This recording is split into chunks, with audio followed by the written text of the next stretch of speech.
Salutations YouTube, welcome back. This is episode 8, I believe. Yeah, episode 8. I just want to say thank you for all the support I've been getting. It means the world. I did not think doing this series I would be getting some, well,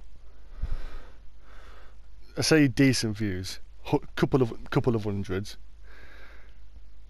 But I've gained a fair few subscribers. I was on 79 when I started, and now on 90. We're getting ever closer to the 100 milestone.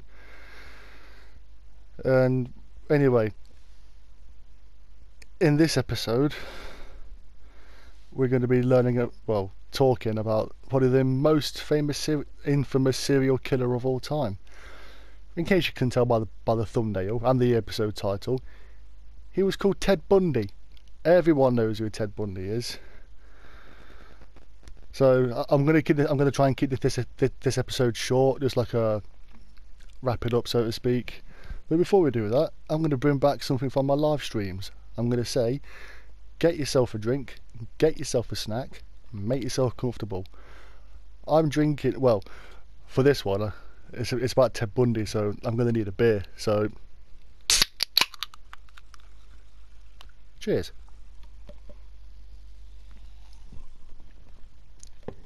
Oh, it tastes like piss.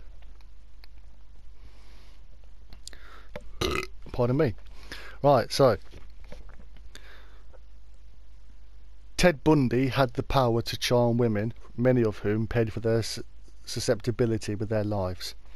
For 3 years during the 1970s, Bundy preyed on young female students on college campuses in the USA, killing at least 19 young women and maybe as many as 40.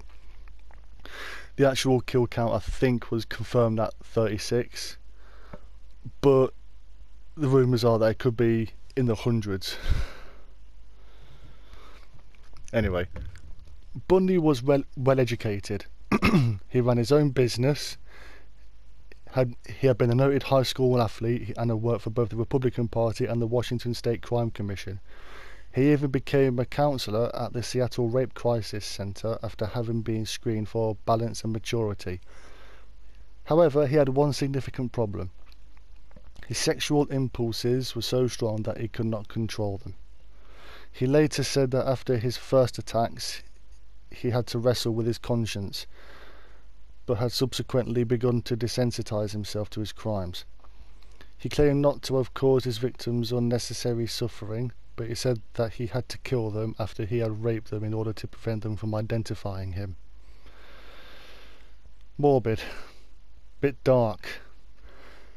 Intending to rape each in front of the other before killing them both. Can I just say, Bundy was a wrong'un, but I don't think I need to tell you that. From an early age, Bundy had been a compulsive masturbator. See, I told you, he was a wanker. And after glimpsing a girl undressing through a window, he had become a peeping Tom. Well, peeping Ted in this case. He later became obsessed by sadistic pornography. His longtime girlfriend described how he liked to tie her up with her own stockings and having anal sex with her. That's a pain in the arse, isn't it? I'm sorry, I'll stop. But said that she had put a stop to his sex game when he almost strangled her. For years, they maintained a normal sexual relationship while Bundy indulged his perverse cravings elsewhere. And what he had craved was total control over any anonymous victim whom he often strangled during sex. Indeed, his attitude to sex was ambivalent, although his victims were always attractive young women. He liked to defile their bodies by stuffing twigs and dirt into their vaginas or sodomizing them with aerosol cans or other foreign objects. Make what you think of that. Make what you will. When they were discovered, some of the bodies of his victims, although partly decomposed, were found to be wearing newly applied makeup and have freshly washed hair. He had kept them for the purposes of necrophilia. If you don't know what necrophilia is, it's basically you've got a thing for shagging dead people. Just going to put it out there, just bluntly as it is. Got to be dead bored to do something like that. But stop. No more jokes. Bundy began his murderous career in his hometown of Seattle. His first victim was Sharon Clark, into whose apartment he broke into while she was asleep before hitting her around the head with a metal rod. Although she survived, albeit with a shattered skull, she could not identify her attacker, nor was there any indication of the motivation for the attack. Soon afterwards, young women began disappearing from the nearby campus of the University of Washington. 6 went missing within 7 months. The clue to what may have happened to them came from the Lake Sammamish resort in Washington state, when a number of women reported having been approached by a young man calling himself Ted. He had his arm in a sling and he had asked them to help him lift his sailboat off the roof of his car. Once in the car park, however, they had found that there was no sailboat. Ted, you're a smart cunt. You could have easily given him a better option than that, a better lie than that. Whereupon Ted then said that they would have to go to his house to get it. Oh, okay, my bad. Although most of the women had declined his... I forgot I wrote that there. Fucking hell. Although most of the women had declined his invitation to accompany him, it seemed that Janice Ott had agreed to go, and a few hours later, Denise Naslund went missing from the same area.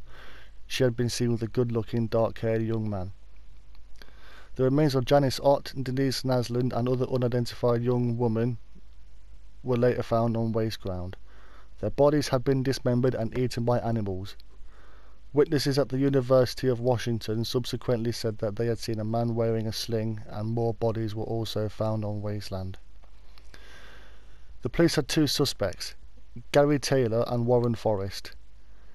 I'm just going to put this out there, a little bit of a brief. Gary Taylor was a former convict. He had previously been arrested by the Seattle police for abducting women under false pretenses. And Warren Forrest, he was a park attendant. He had picked up a young woman who had agreed to pose for him. He had taken her to a secluded part of the park where he had stripped her naked and tied her up. He then taped her the mouth and had fired darts at her breast before raping and strangling her and leaving her for dead. His victim had survived, however, and identified her attacker. The problem for the police was that although both men were in custody, the attacks continued. By now, Bundy's girlfriend was growing suspicious of him and called the police anonymously to give them his name. But a tip-off was just one among the thousands of leads that the police had to follow up, and it was overlooked. Nevertheless, things were becoming a bit too hot for Bundy in his home state, so on 30th of August 1974, he quit his job in Seattle and moved to Salt Lake City, where he enrolled at the University of Utah's law school. On October the 2nd, he abducted Nancy Wilcox after she had left an all-night party.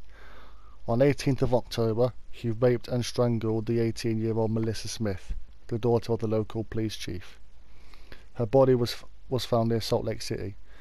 He abducted 17-year-old Laura Amy from a Halloween party in Orem, I don't know. Her naked body was discovered at the bottom of a canyon. He tried to pick up a pretty young French teacher outside her high school, but she refused to go with him.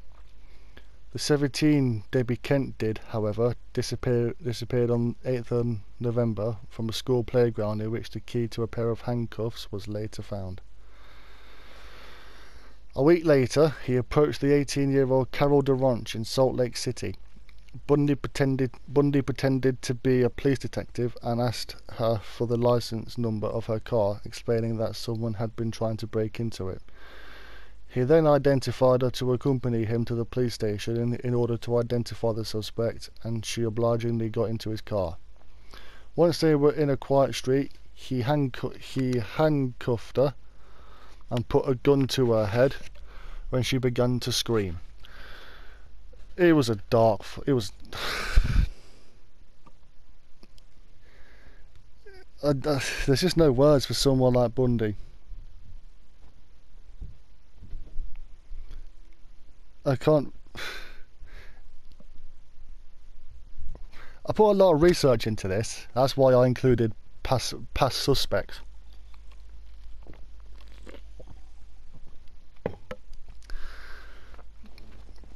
But it's Bundy. You can't have a serial killer playlist and not include Bundy, right? Anyway, I'm just rambling. Despite being handcuffed, Carol managed to get out of the car, whereupon Bundy chased after her with a crowbar, which he had swung at her head. Carol was just able to deflect it when at that moment a car drove down the street. Seizing her chance, she threw herself in front of it, forcing it to stop, and after she had jumped in the car, it drove away. She gave a good description of her attacker to the Utah police, but shortly thereafter Bundy moved to Colorado. In January 1975, Dr. Raymond Godowski reported that his fiancée, Carolyn Campbell, was missing from her hotel room in Snowmass Village, which is a ski resort. A month later, her naked body was found in the snow. She had been raped and her skull smashed in.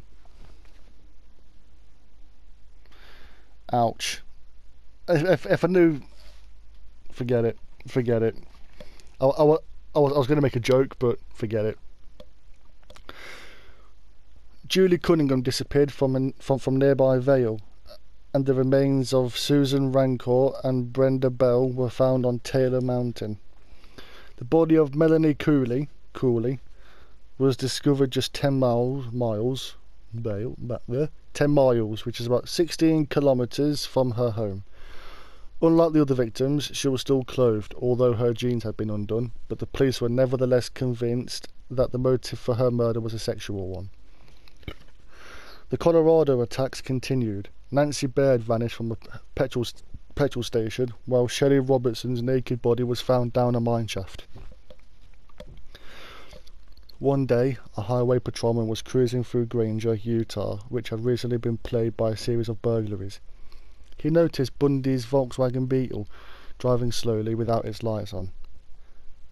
I mean, if he wanted to crash, that's a good way to do it. And indicated that he should pull over. Instead of complying, however, Bundy sped off, causing the patrolman to give chase. On catching up with him, the patrolman asked him what he had in his car, to which Bundy replied, "Just some junk." The junk, however, turned out to be the consummate serial killer stash. Turned out to be a ski mask, handcuffs, some nylon stockings, and a crowbar. Bundy was detained for having committed a traffic offence and was later released. On the following day, he was arrested at his apartment in Salt Lake City and charged with possessing tools and with which to commit burglary, but he was again released on bail. Here's the thing, yeah.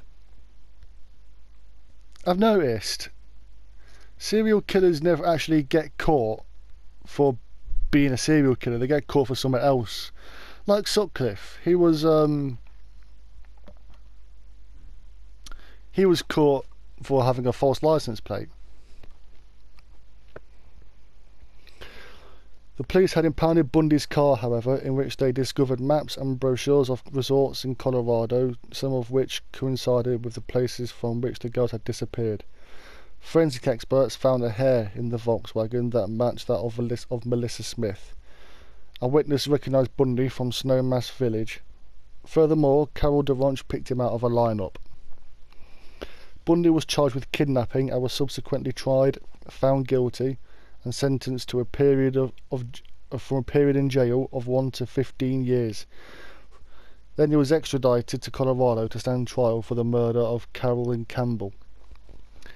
In court, Bundy came across as an intelligent and personable young man, the sort who would have had any girl who he wanted, and it seemed unlikely to many that he could have been responsible for these terrible attacks. In Aspen, Colorado, Bundy was given permission to conduct his own defense, even being allowed to use the law library. Here's the thing, yeah. I bet whoever let Bundy use the library must have been kicking it for the rest of their life, yeah? Because it was there that he had managed to give his god the slip, jump from a window and escape. He was recaptured 8 days later. Apparently it was 6 to some sources, 8 another. Bundy continued to protest his innocence, and he was able to spin out the pre-trial hearings by using skillful legal stalling tactics. In the meantime, he had lost weight. One day, while standing on a stack of legal books in his cell, he managed to cut a hole under the light fitting with a hacksaw blade. He then squeezed through the 1 foot square, which is about 30 centimetres. Shit. Stole a police car and got clean away. Bundy made a murderous, you could call it like a killing spree. But it was just doing like a tour of the USA, but killing people, before settling in Tallahassee, Florida, a few blocks away from a sorority house of Florida State University. On the evening of 15th of January 1977, Nita Neary saw a man biking in front of her own sorority house. She was about to phone the police when a fellow student, Karen Chandler, staggered from her room, blood streaming from her head, screaming that she'd just been attacked by a madman. Okay, red flags, warning sign. Get the police there instantly.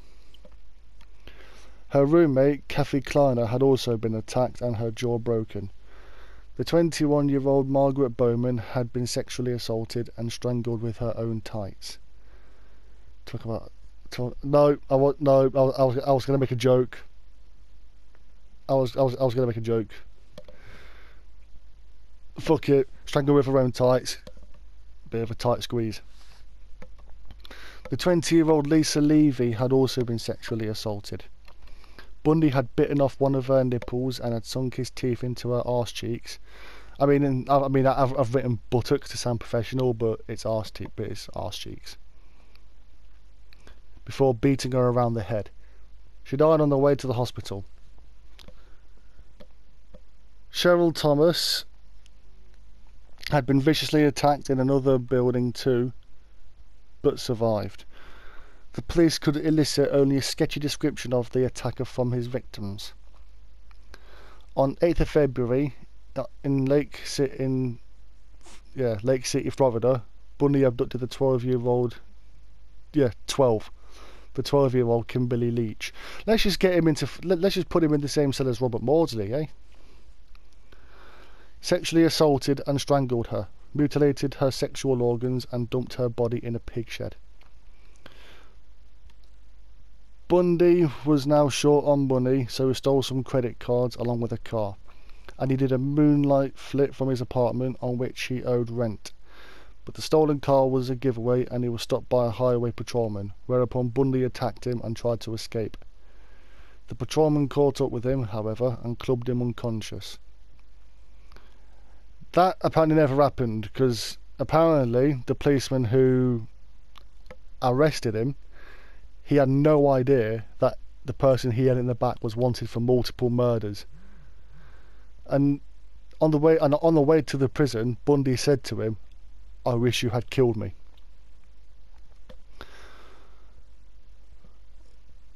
At the police station, Bundy admitted that he was wanted in Colorado. For their part, the Florida police had also begun to link him to the Tallahassee attack. When they tried to take an impression from his teeth, he went berserk. Apparently they were using fruit. He went berserk, and it took 6 men to hold his jaw open. The impression was subsequently found to match the teeth marks on the buttocks of the murdered student Lisa Levy, as well as those on the body of Kimberly Leach. Bundy was charged with the murder of the child, Kimberly Leach. At his trial, he again conducted his own defence, cannily using points of law with which to prolong the court case and charming the jury with his personality. The evidence against him was too strong, however, and Bundy was found guilty of murder and sentenced to death. All the while protesting his innocence, he managed to postpone his execution for another 10 years. Eventually, when all the legal avenues had been exhausted, he broke down and confessed to nearly 40 murders, saying, "I deserve to die." At 7 a.m. on the 24th of January 1989, Bundy went to the electric chair. He is said to have died with a smile on his face. On death row, Bundy had made a detailed confession, thereby aiding a number of academics who were studying serial killers. I'll get to that in a minute. He had also received sacks of full mail from young women whose letters dwell on various cruel and painful ways in which to make love. It seems that even on death row, he had still not lost his charm. Yeah, going to help the serial killers, not helping serial killers, for fuck's sake. Helping academics to catch serial killers. He actually helped out on the Gary Ridgway Green River Killer case. They wanted his perspective on being a serial killer. Because if you're going to think, if you want to think about it, if you want to catch a serial killer, you have to basically think like a serial killer. And who better to ask than Ted Bundy? There have been many films made about him. The most recent one, I believe, was the Zac Efron, called Extremely Wicked, Shockingly Evil and Vile. And I think that was actually based around his ex-girlfriend's, like, from her point of view, like, living with him. His IQ was said to be at 136, I think. So, smart guy. The judge actually had some parting words for him. He was like, I don't have any animosity towards you, and you're a bright young man. You would have made a great lawyer.